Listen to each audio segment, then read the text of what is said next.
Olá, sejam todos muito bem-vindos ao VTV Esporte Clube. Meu nome é Kaique Steve e hoje é minha primeira vez aqui com vocês falando de esporte pra gente comentar um pouquinho da situação dos times no futebol brasileiro aqui nas redes sociais da VTV. Então, como é a primeira vez que eu estou participando, a gente vai falar um pouquinho dos times aqui da Baixada Santista, os times também da capital paulista, também a gente pode dar uma pincelada mais pra frente. Eu quero que vocês participem comigo aqui nas redes sociais, a gente está no Facebook, então mande seu comentário que eu vou ler aqui pra vocês. A gente vai fazer uma participação bastante interativa aqui com vocês participando, enfim. Mas o tema principal a gente não pode fugir muito, né? A gente precisa falar sobre isso que está acontecendo, que é o surto de Covid-19 no Santos. O Santos que registrou 10 casos de Covid entre os jogadores e mais 5 na comissão técnica, incluindo o próprio técnico Cuca e o auxiliar, que era irmão dele, o Cuquinha. Então o Santos vive uma situação muito complicada nos bastidores, o time não tem peças importantes para a partida desse sábado contra o Internacional na Vila Belmiro, então o Santos vive uma situação bastante complicada, como já passou o Flamengo, o Goiás, enfim, outros times do futebol brasileiro, desde que o futebol foi retomado. Então, a gente vai conferir daqui a pouco trechos dos pronunciamentos que o Santos fez ontem à tarde e o clube vale lembrar que vai fazer mais testes nos jogadores ainda hoje para confirmar se são mesmo 10 jogadores e 5 membros da comissão técnica ou se tem mais ou menos casos. Claro, a gente fica na expectativa aí para saber e os resultados devem ser divulgados ainda hoje ou amanhã, enfim, a gente não tem a data precisa de quando o Santos vai divulgar tudo isso. Mas a gente vai conversar bastante sobre isso e continuem, vão participando, mandem suas perguntas que eu tô aqui para ler tudo que vocês vão mandar para mim, certo? Eu vou primeiro passar a listinha dos jogadores do Santos que estão com Covid. Eu fiz uma listinha aqui porque é bastante gente, não é fácil decorar tudo isso, né? O Santos tem 10 jogadores, são os goleiros Vladimir e João Paulo que é titular do time, um goleiro que vem sendo destaque aí desde que assumiu a posição, vai fazer muita falta para o Santos, e o goleiro titular do jogo de sábado deve ser o John, se for confirmado mesmo, o John que é da base do Santos, tem passagem pela Portuguesa Santista aqui de Santos também, fez uma campanha bem legal na Portuguesa, enfim. Vai ter uma oportunidade aí se ele testar negativo e for liberado para o jogo. Também, além dos goleiros, os zagueiros Lucas Veríssimo e Alex. O Lucas Veríssimo, que é, para mim, um dos melhores zagueiros do Brasil atualmente, vai estar de fora desse jogo contra o Internacional. Uma perda muito grande para o Santos, mas o Santos tem jogadores ali que podem fazer essa função. Tem o Laércio, que chegou recentemente, tem o Luiz Felipe, tem também o Wagner Leonardo, que é um rapaz da base bastante elogiado pelo pessoal. Então, na zaga não é um problema tão grande, apesar do Lucas Veríssimo ser um jogador que faz falta para o Santos, um jogador que para mim é jogador de seleção. Vamos para o lateral. O único lateral do Santos com esse problema, o Santos não tem muitos laterais no elenco, né? Mas o único lateral com Covid-19 é o Madison. Chegou no Santos esse ano, um jogador que também tem se encaixado no time do técnico Cuca e não vai poder jogar no sábado contra o Internacional. Os volantes, tem muitos volantes do Santos com Covid-19. A lista é Jobson, Diego Pituca, Alisson e Sandri. Vale lembrar que o Diego Pituca não perdeu nenhuma partida do Santos no ano ainda. O Diego Pituca é um jogador que é exemplo aí de resistência no Santos, é um jogador que joga todos os jogos, não se machuca, não é expulso e agora vai perder por causa da Covid-19, não vai poder jogar. Ele, o Jobson, o Alisson e o Sandri, que são jogadores volantes ali no Santos. Eles às vezes fazem funções um pouco mais avançadas, mas a função principal deles é de volante. E também o meia Jean Mota. O Jean Mota também que teve oportunidades desde que o Carlos Sanches se machucou, tem sido titular na equipe e também não vai jogar. Então, para esse meio de campo aí que vai ficar bastante conturbado para o Santos, as opções são rapazes da base. Tem o Guilherme Nunes, tem o Lucas Lourenço. O Lucas Lourenço que é um jogador muito jovem, mas também muito pedido pela torcida. Ele é um jogador de armação, né? Um meia que pensa o jogo, que gosta de armar jogo, que gosta de criar boas jogadas e finalizar de longe também.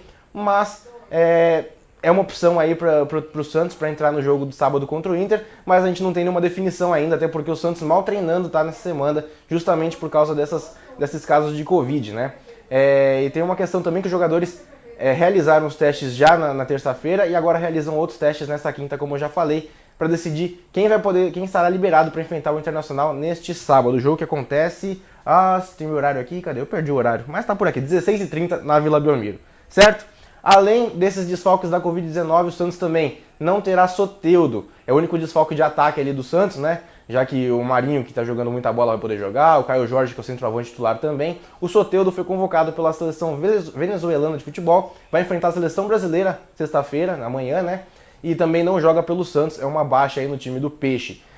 Então o Santos tem todos esses desfalques. Quem comanda a equipe? o Santos vai ter dois comandantes ali na beira de gramado, né? O preparador físico Omar Feitosa, que é da equipe do Cuca, e o Marcelo Fernandes, que é treinador da equipe Sub-23. Então, os dois ali estão treinando a equipe esses últimos dias, né? No que pode, né? Inclusive o Santos ontem teve vários desfalques e precisou trazer jogadores da base para treinar entre os profissionais. Inclusive, um jogador que é profissional, mas está afastado no clube, que é o Fabiano Nogueira, o zagueiro, também treinou na equipe principal ontem, né? Para completar o treinamento, ele que nem registrado tá, então não pode jogar.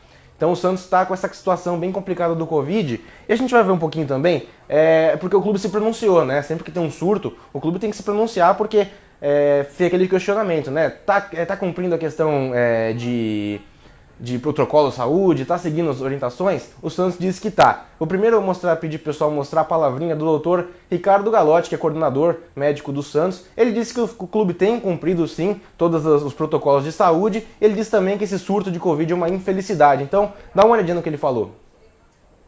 A gente vinha obtendo um ótimo resultado até então. Nós tivemos 2 casos desde o início do campeonato. Tá? Do início da atividade dos campeonatos, desde o Campeonato Paulista e Brasileiro. Infelizmente, nessa última semana, a equipe foi acometida por um surto e tivemos um aumento de casos. Só lembrando que o vírus, ele é um vírus comunitário. O vírus ele está presente em todos os lugares, não só em um lugar. Você pode ser contaminado dentro de um restaurante, no supermercado, etc. Tá? Então, em virtude disso, o Santos realizou essa semana uma nova testagem de todos os funcionários do CT e para termos segurança do trabalho e para todo mundo conseguir ter uma plena recuperação. O Santos também testa todos os familiares dos atletas que tiveram o diagnóstico do Covid e faz o acompanhamento diário tanto da comissão quanto dos atletas que foram acometidos. E diante de todos esses surtos, né, muitos se perguntam se o Santos tentaria o adiamento da partida contra o Internacional.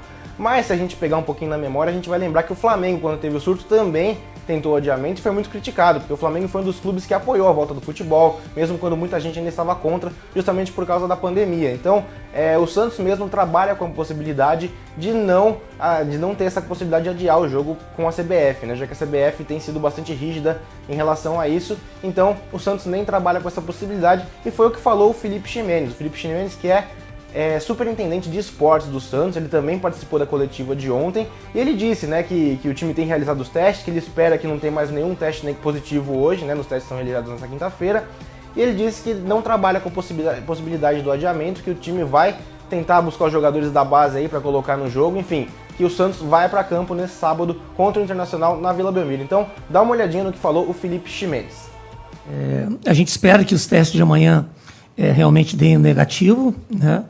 A gente não tem expectativa disso. Uma coisa que o doutor tem me ensinado muito ao longo desse período todo é que o teste é uma fotografia daquele momento.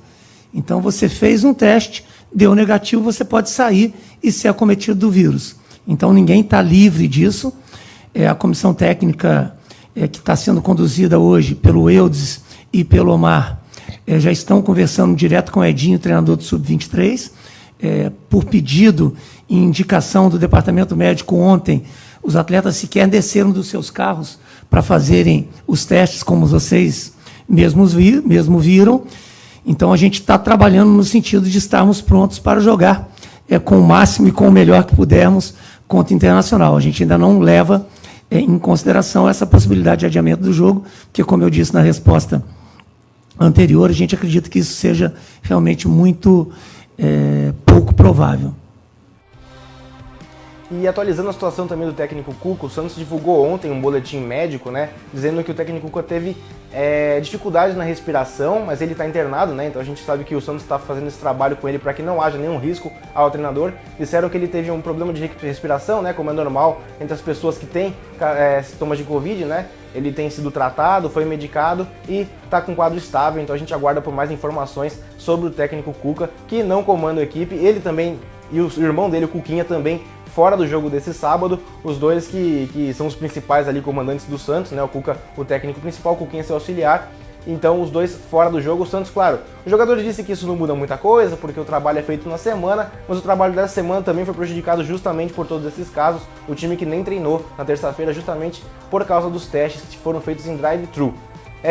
Vou ler um pouquinho dos comentários que vocês estão participando aqui. A Renata Mioto disse que o Santos é o time do coração. O Anderson Cristina Gabriel perguntou se não seria a hora de parar novamente o campeonato. É uma questão muito debatida, acho que muita gente fala sobre isso, mas acho que não vai acontecer. Por quê? Porque o Brasil tem seguido a tendência mundial. Quando parou lá fora, parou aqui também. Quando voltou lá fora, começou a trabalhar para voltar aqui. Mesmo com os casos voltando a crescer em alguns lugares, aqui no Brasil a gente começa a se preocupar também com uma possível crescente novamente dos casos. A gente sabe que é muito difícil, o futebol envolve muita burocracia, então é muito complicado a gente falar que vai parar ou que não vai parar, a gente tem que esperar mesmo o que for acontecer. Eu acredito que se houverem vários surtos ao mesmo tempo, assim, pode haver essa possibilidade, mas até lá a gente vai vendo os times se segurarem por ali, segurarem aqui para continuarem o campeonato mesmo com essa bagunça toda e com esse calendário bastante apertado. Quem mais está falando? A Bia Viana fala que é triste esse surto, realmente muito triste. É ruim ver uma situação pandêmica dessas, os times jogando e jogadores sofrendo com a doença e às vezes podem infectar familiares, enfim, é uma situação bastante complicada. Inclusive minha máscara está aqui do meu lado, eu estou usando ela o tempo todo, então a gente tem que cumprir realmente os protocolos de saúde para que essa doença vá embora quanto antes. O Fernando Bittencourt manda um boas noites aqui, não sei onde ele está, mas aqui onde eu estou é de tarde ainda, não dá para mandar uma boa noite, mas boa noite para você caso você esteja fora do Brasil, enfim. E o Anderson também manda novamente aqui que o medo da segunda onda de coronavírus, né? Então a gente tá com bastante medo de vir uma segunda onda justamente agora que as coisas pareciam estar melhorando, né? Então a gente espera que saia uma vacina em breve aí pra gente conseguir se livrar logo desse vírus e a vida voltar ao normal. Bom, falado de Santos, agora a gente vai pincelar um pouquinho, né? A gente não vai ficar enrolando muito aqui também, porque a gente sabe que todo mundo tem coisa pra fazer e o futebol tem um tempinho pra gente falar. Então, vamos falar um pouquinho também de São Paulo, Palmeiras e Corinthians, né? Pra gente pincelar e matar nossa live. O Palmeiras jogou ontem pela Copa do Brasil, venceu o Ceará por 3-0, um jogo muito bom do Palmeiras em casa, conseguiu jogar com propriedade, conseguiu dominar o Ceará e vencer a partida. Teve reclamação de que o Palmeiras teria um pênalti ainda, que poderia aumentar ainda o placar, mas fato é que o Palmeiras conseguiu uma boa vantagem para o jogo de volta lá em Fortaleza, então o Palmeiras com o pé já na próxima fase da Copa do Brasil. Os gols do Palmeiras foram marcados por Gustavo Scarpa, Gabriel Veron e Rafael Veiga.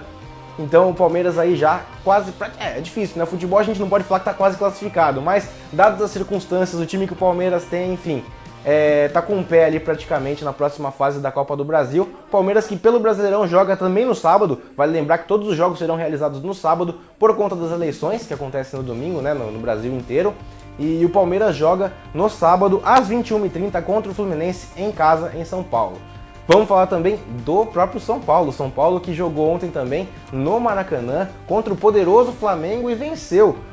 O Flamengo até acredito que tenha sido um pouco melhor em campo, conseguiu criar mais chances, teve até um gol impedido do Gabigol, mas não foi o suficiente. O São Paulo conseguiu segurar a pressão do Flamengo e ainda aproveitou uma falha do goleiro Hugo, que entrou no segundo tempo da partida, que é um goleiro que é muito bom, é da base do Flamengo, tem se destacado bastante, mas falhou. Teve essa falha ontem, o Brenner conseguiu roubar a bola do pé dele na saída de bola e marcou o segundo gol do São Paulo que venceu por 2-1 e conseguiu uma boa vantagem para decidir para quem se classifica para a próxima fase da Copa do Brasil. O São Paulo que agora decide no Morumbi e tem uma boa chance aí de eliminar o Flamengo, né? Que é um time bastante temido, um time que tem um elenco muito forte agora, Rogério Ceni lá de treinador novo. Então o São Paulo conseguiu um ótimo resultado no Maracanã e agora já pode precisa de um empate apenas para se classificar no Morumbi a próxima fase da Copa do Brasil. São Paulo que joga contra o Fortaleza também no sábado às 19 horas fora de casa lá no Ceará. Então o São Paulo aí também joga agora no sábado e a gente vai falar também um pouquinho do Corinthians para encerrar. Corinthians que não teve muitas novidades nessa semana, né?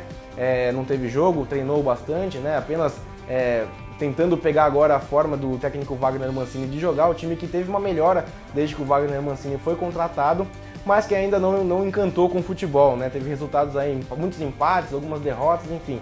O Wagner Mancini que chegou, mudou um pouco o estilo do Corinthians, mas ainda não fez o time jogar como o torcedor gostaria. O Corinthians tem 2 reforços no time. O Jonathan Cafu, que é atacante, chegou para trazer velocidade ao ataque do Corinthians. O Corinthians que contrata muitos jogadores de ponta de campo e nenhum dá certo praticamente. Agora mais uma esperança aí.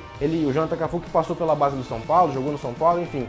É um jogador que pode acrescentar ali pelos lados do campo no Corinthians. E também o Gemerson, que é zagueiro, veio do futebol europeu, é um jogador que vem para fazer provavelmente dupla de zaga com o Gil, já que o Danilo Avelar, que era o zagueiro titular, se machucou e o Marlon aparentemente não agradou tanto o time do Corinthians, né? Então o Gemerson aí, mais um zagueiro para o time do Corinthians, para poder tentar consertar o problema do Corinthians de tantos gols sofridos. O Corinthians que sempre teve uma zaga muito sólida, agora não consegue mais ter essa mesma qualidade defensiva, então esse é um problema aí para o técnico Wagner Mancini, e a solução pode ser o Gemerson, o Corinthians que joga neste sábado também, às 19 horas, contra o Atlético Mineiro, o poderoso Atlético Mineiro do Jorge Sampaoli. Então parada dura para o Corinthians, o jogo é em casa, é em São Paulo, em Itaquera, mas é uma parada bem dura para o Corinthians. Então, acho que é isso, falamos dos times, né? Tô falando rápido aqui, né? Desculpa, próxima vez eu vou falar um pouco mais devagar para vocês me acompanharem. Mas deixa eu dar uma lida dos comentários aqui. O Anderson disse que meu microfone tá chiando. Obrigado pelo comentário, Anderson. A gente vai tentar melhorar para a semana que vem. Lembrando que nossas lives de esporte do VTV Esporte Clube acontecem todas as quintas-feiras e a gente fica, né? Depende de vocês também dizer os horários que são melhores para vocês assistirem. Claro, a gente quer que você participe, quer que você esteja aqui com a gente assistindo. Então, mande nos comentários quando que é melhor para você assistir, quando você gosta mais, os temas que vocês querem que a gente fale por aqui. Então, a gente gosta muito da participação de vocês. E a Elizabeth mandou um coração triste aqui. Poxa, Elizabeth. Espero que você fique bem e que esse coração não seja só pro futebol, enfim. A gente lê nos comentários aqui. Muito obrigado pela participação de todos. Só lembrando isso que eu acabei de falar pra vocês. Então, mandem mais comentários, mesmo se você tá assistindo, se não é ao vivo, se você tá assistindo depois, manda seu comentário que a gente vai ler, a gente vai te responder. E a gente quer saber o que vocês querem por aqui, certo? Então, participem e mandem sugestões. Então, só lembrando, numa repassada por tudo que a gente falou pra antes de encerrar, Santos teve surto de Covid no time, 10 jogadores e 5 membros da comissão técnica com a doença. O time vai realizar novos testes nesta quinta-feira, deve estar realizando pelo horário agora, né? Então não terá jogadores importantes na equipe, muitos titulares sendo desfalque, vai ter que buscar aí opções na base para conseguir entrar em campo no sábado contra o Internacional. O técnico Cuca também não comandará o time, o time será comandado pelo Omar Feitosa, que é preparador físico, e o Marcelo Fernandes, que é treinador do Sub-23. O São Paulo venceu o Flamengo ontem, tem uma boa vantagem para conseguir tentar se classificar na Copa do Brasil, assim como o Palmeiras, que venceu o Ceará por 3-0 dentro de casa, uma ótima vantagem, excelente para o Palmeiras se classificar também. E o Corinthians, que não teve muita coisa durante a semana, chegaram 2 reforços e a equipe se prepara para enfrentar amanhã o Atlético Mineiro em Itaquera. Então espero que você tenha gostado, esse foi o nosso VTV Esporte Clube de hoje, e na quinta-feira que vem a gente volta por aqui com mais algum tema, a gente não sabe, pode falar de futebol, pode falar de surf, de basquete, enfim, sugiram nos comentários que a gente vai ler e vai trazer aqui para vocês, certo? Muito obrigado pela participação de todos, muito obrigado pela audiência e até semana que vem. Tchau!